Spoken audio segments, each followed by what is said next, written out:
বলবো কি বলবো না সেটা আমার ব্যাপার। ওখানে কবিরা গুনাহ হচ্ছে, তাজা তাজা ওই গুনার দায়ভার কে নিবে?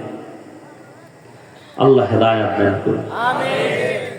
বাংলাদেশে উল্লেখযোগ্য একটা জায়গা আমি পেয়েছি, লক্ষ লক্ষ লক্ষ লক্ষ মানুষ বসে থাকে, হাজার শত দোকান, খেলনার দোকান নেই। এই 3, 3.5 দিন 4 দিন পর্যন্ত মানুষ ওখানে চাইলেও দুনিয়া পায় না। একটা মহিলা নয়, একটা যুবতী না, একটা বাচ্চা মেয়েকেও লক্ষ লক্ষ মানুষের এই প্যান্ডেলে পাওয়া যায় না। কোথায়? যাই খুঁজে দেখে ঘুরতে তো কত জায়গায় গেল, একবার যাইও। আল্লাহ সবাইকে হেদায়েতের দৌলত দান করুন। তো ইবাদত করব কার? আল্লাহ। কেন? আল্লাহর মুহাব্বত পাওয়ার জন্য। আল্লাহর মুহাব্বত নিয়ে মরতে পারলে আল্লাহর সাথে মোলাকাত হবে। সে ইবাদতটা কেমনে করব? আমরা মনে করি ইবাদত তাসবিহ টানো যায়, নামাজে বসে সারা রাত দিনের বেলা রোজা রাখো। না, ইবাদত একটা চাদরের নাম। পুরা জিন্দেগি ইবাদতের চাদরে আবৃত। এক কথায় মানুষ দুনিয়াতে আসার থেকে মৃত্যু পর্যন্ত যা করবে সব ইবাদত।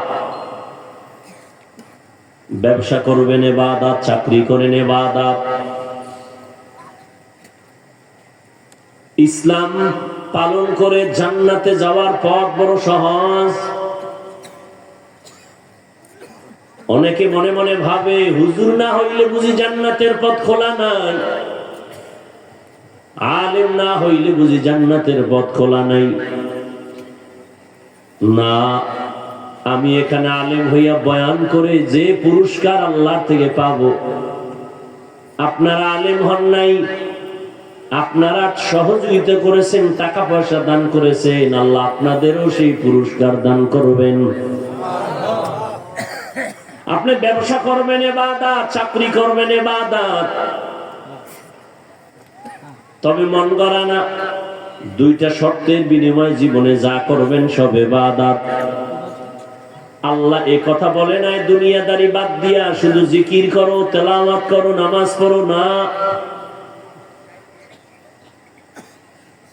তুমি ব্যবসা করো, চাকরি করো, লেখাপড়া করো, এর মধ্যে দিয়া আল্লাহকে ডাকো। এই হলো তোমার জীবনের বড় ইবাদত, বড় পাওয়া। ব্যবসা যদি আল্লাহর নাম ঠিক রেখে ব্যবসা করো, তাহলে তোমার ওই ব্যবসাটাও জান্নাতে যাওয়ার পথেও হয়ে যাবে। আপনি চাকরি করেন,